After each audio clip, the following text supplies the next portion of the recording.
Halo semuanya, bagaimana kabar kalian? Semoga kalian tetap baik-baik saja. Untuk video akuntansi sebagai sistem informasi yang kedua ini, kita akan membahas tentang prinsip dasar akuntansi, bidang-bidang akuntansi, profesi akuntansi, etika profesi akuntan, dan juga siklus akuntansi. Untuk video yang pertama, kalian juga bisa lihat di uploadan sebelumnya. Nah, kita langsung saja. Prinsip dasar akuntansi. Akuntansi itu mempunyai prinsip-prinsip dasar. Seperti kemarin ketika kita melihat laporan keuangan, itu tentu saja berdasarkan prinsip-prinsip dasar akuntansi. Yang pertama adalah prinsip entitas ekonomi. Maksudnya di sini adalah sebuah perusahaan adalah sebuah kesatuan ekonomi yang berdiri sendiri, terpisah dari harta milik pribadi pemilik.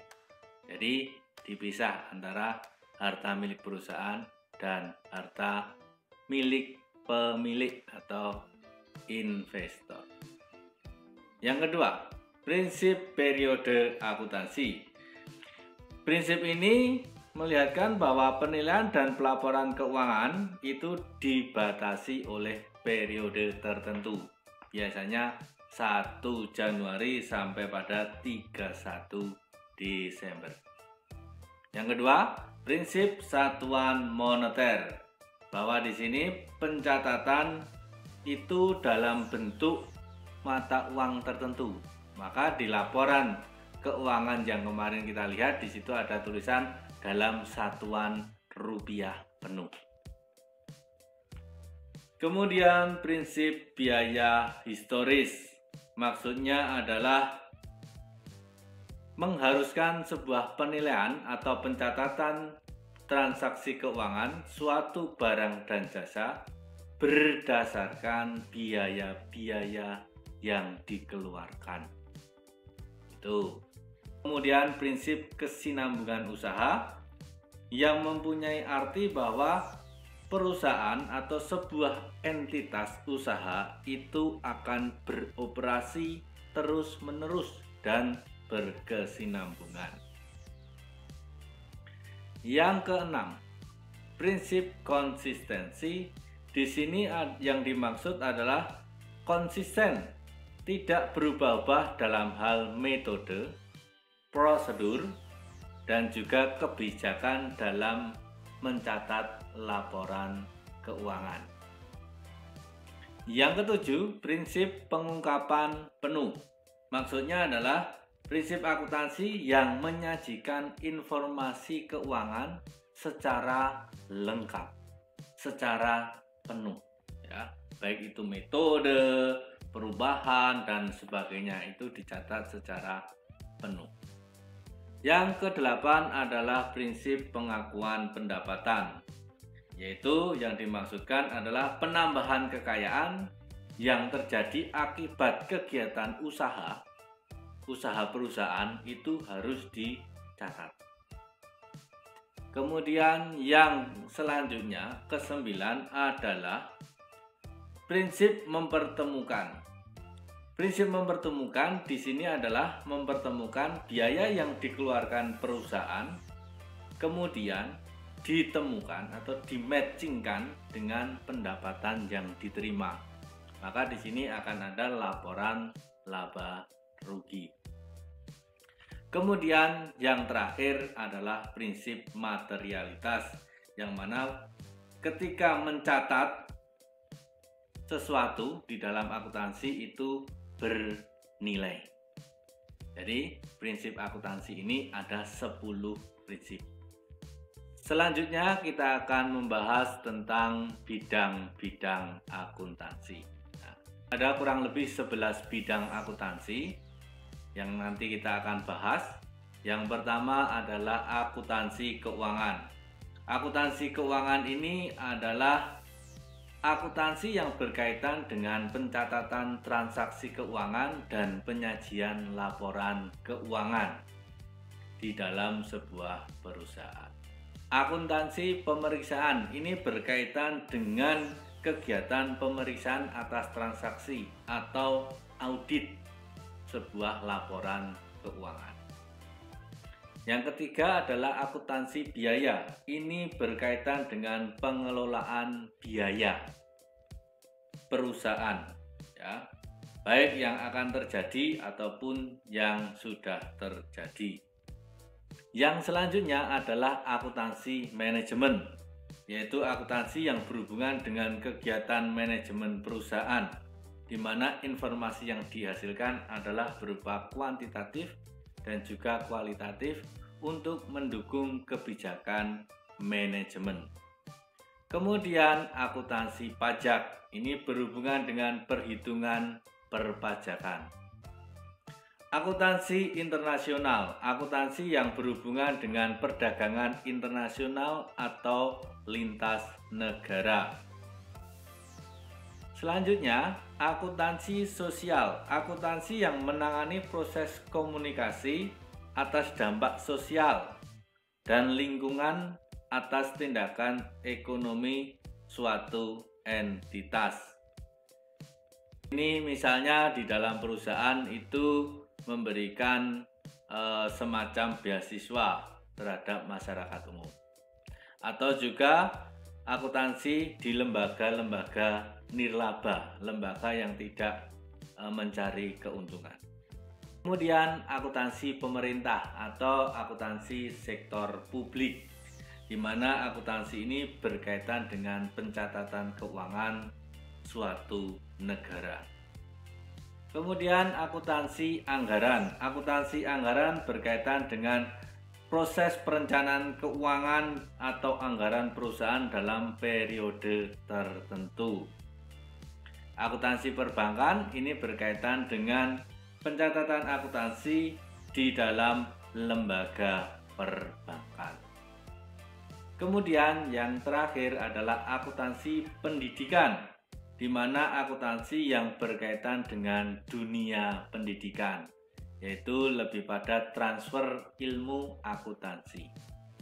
Nah, di antara bidang-bidang ini kemudian mengerucut ke dalam sebuah profesi akuntansi, yang mana profesi akuntansi secara umum bisa dibagi menjadi 4, yaitu akuntan publik, yaitu akuntan yang bekerja sebagai audit eksternal, itu biasanya akuntan publik, yang mana kalau di sekitar kita itu ada kantor akuntan publik.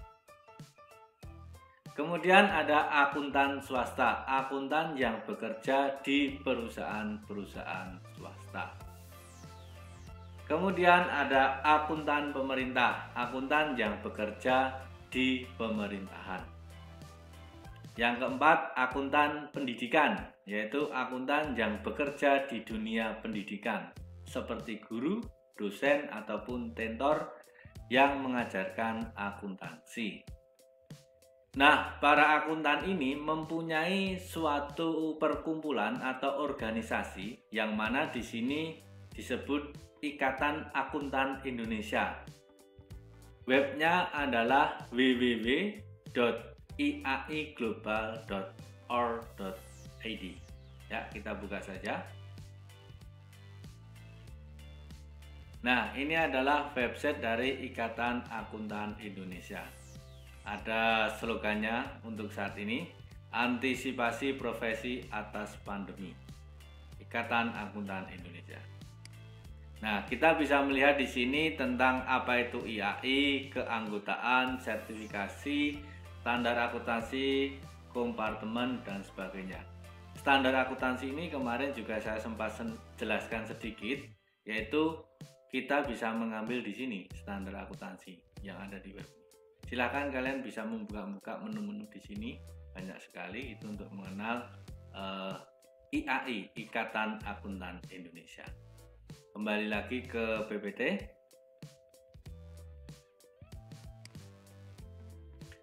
Nah, itu tadi untuk profesi akuntansi, ya. Kita bisa melihat untuk yang di Indonesia ada lembaganya, yaitu IAI. Untuk selanjutnya, Etika profesi akuntan atau etika profesi dalam bidang akuntansi. Yang pertama itu ada tanggung jawab profesi, ya, di mana seorang akuntan dalam melaksanakan tanggung jawabnya itu sebagai profesional harus senantiasa menggunakan pertimbangan moral dan profesional terhadap semua kegiatan yang dilaksanakan. Kemudian kepentingan publik. Seorang akuntan itu berkewajiban untuk bertindak dalam rangka pelayanan kepada publik, menghormati kepercayaan publik atas profesinya. Kemudian integritas, yaitu memelihara dan meningkatkan kepercayaan publik. Jadi setiap anggota akuntan harus memenuhi tanggung jawab profesional dengan penuh integritas yang tinggi. Kemudian objektivitas. Setiap anggota akuntan itu harus menjaga objektivitas dan bebas dari benturan kepentingan. Jadi ketika membuat laporan keuangan itu harus objektif dan bebas dari kepentingan. Kompetensi dan kehati-hatian profesi. Nah, di sini layanan pembuatan laporan itu harus mempunyai kualitas yang tinggi, berkompetensi, dan juga bebas dari kesalahan. Maka di situ perlu kehati-hatian profesi. Selanjutnya, kerahasiaan. Seorang akuntan di sini harus bisa merahasiakan apa yang dia buat, begitu ya. Tidak bisa kemudian diumbar seenaknya di media sosial atau di mana, atau diberikan ke perusahaan lain, ke pihak lain, itu tidak boleh. Jadi rahasia.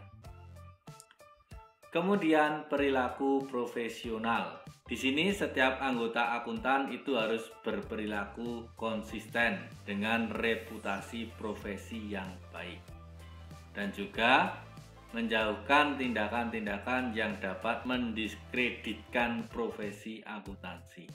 Yang terakhir adalah standar teknis. Jadi setiap akuntan ketika menulis atau membuat laporan keuangan itu harus mengikuti standar teknis yang ada, standar operasional yang ada. Itu untuk standar teknis. Jadi ini seorang akuntan itu mempunyai etika profesi seperti ini. Selanjutnya tentang siklus akuntansi secara umum, ya, nanti ini sebenarnya kita akan bahas di video-video setelah ini ketika kita sudah membahas tentang pencatatan akuntansi. Tetapi untuk ini saya berikan juga siklus akuntansi secara umum. Yang pertama, dari bukti transaksi. Dokumen atau bukti transaksi itu dilihat, kemudian dianalisis, kemudian dikategorikan, ya, kemudian dicatat ke jurnal. Setelah kita melakukan pencatatan jurnal itu diposting ke buku besar, ya.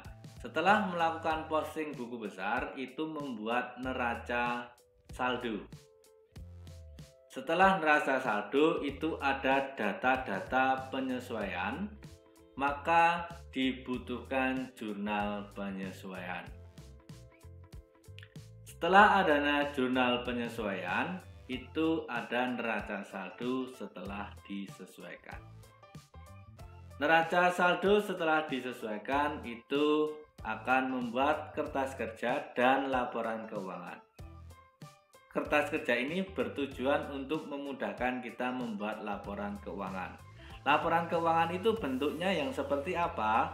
Bentuknya yang seperti kita lihatkan di video yang pertama, yang mana kita melihat laporan keuangan mengambil dari Bursa Efek Indonesia. Contohnya yang kita ambil kemarin adalah PT S Hardware Indonesia. Di sana ada laporan keuangan. Bentuknya laporan keuangan seperti yang ada di video pertama kemarin. Setelah ada laporan keuangan, kemudian adanya jurnal penutup. Ini untuk menutup akun-akun nominal. Nanti kita akan jelaskan ketika kita sudah masuk ke bagian ini. Kemudian setelah ada jurnal penutup, ada neraca saldo setelah penutupan. Dan jika diperlukan jurnal pembalik, maka perlu adanya jurnal pembalik. Nah, setelah itu akan menjadi neraca saldo di awal tahun periode berikutnya. Maka kemudian ada dokumen lagi. Kemudian ditulis lagi selama 1 tahun, kemudian ditutup, dibalik, kemudian akan menjadi neraca saldo di tahun berikutnya lagi. Jadi siklusnya akan muter seperti itu gitu ya, muter seperti ini. Nah, ini adalah siklus akuntansi. Nah, demikian yang bisa saya jelaskan tentang akuntansi sebagai sistem informasi. Terima kasih dan juga semoga sukses.